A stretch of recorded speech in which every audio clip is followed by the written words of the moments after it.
Hello மக்களே, வாங்க அயில மீன் குழம்பு எப்படி வைக்கிறதுன்றதை பார்க்கலாம். இதுக்கு வெங்காயம், தக்காளி, தேங்காய் அதை நல்லா வதக்கிட்டு மிக்சியில் போட்டு அரைச்சிருங்க. அரைச்சிட்டு கடுகு, வெந்தயம் போட்டு கருவேப்பிலையை போட்டு தாளித்து விட்டுட்டு அப்படியே இந்த அரைச்ச மசாலாவை ஊற்றி மிளகாத்தூள் 2 ஸ்பூன் போட்டுருங்க.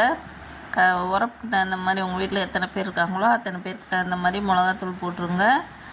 அப்புறம் புளியை கரைச்சி ஒரு லெமன் சைஸ் அளவு புளியை கரைச்சி ஊற்றிடுங்க. ஊற்றினா நல்லா கொதி வந்தோடனே நம்ம மீனை அலசி வச்சுருப்போம். அந்த மீனை எடுத்து இதில் சேர்த்துருங்க. இந்த கொதிக்கிறதுல ஒரு சில மீன் போட்டோடனே உடஞ்சி போயிடும். ஒரு சில மீன் அப்படியே கல் மாதிரி இருக்கும். அதை பார்த்து பக்குவமாக இறக்கிடணும். ரொம்ப குழைய விட்டுறக்கூடாது. அந்த தோல்லாம் லைட்டாக விரிகிற மாதிரி இருக்கும். அப்போ அடுப்பை ஆஃப் பண்ணிடுங்க. இதுதான் மீன் குழம்பு ப்ரொசீஜர். எங்கள் வீட்டில் தேங்காய் அரைச்சி ஊற்றி தான் வைப்போம். ஒரு சிலர் தேங்காய் இல்லாமல் வைப்பாங்க. அது ஒரு டேஸ்ட்டாக இருக்கும், இது ஒரு டேஸ்ட்டாக இருக்கும். வச்சு பாருங்கள்.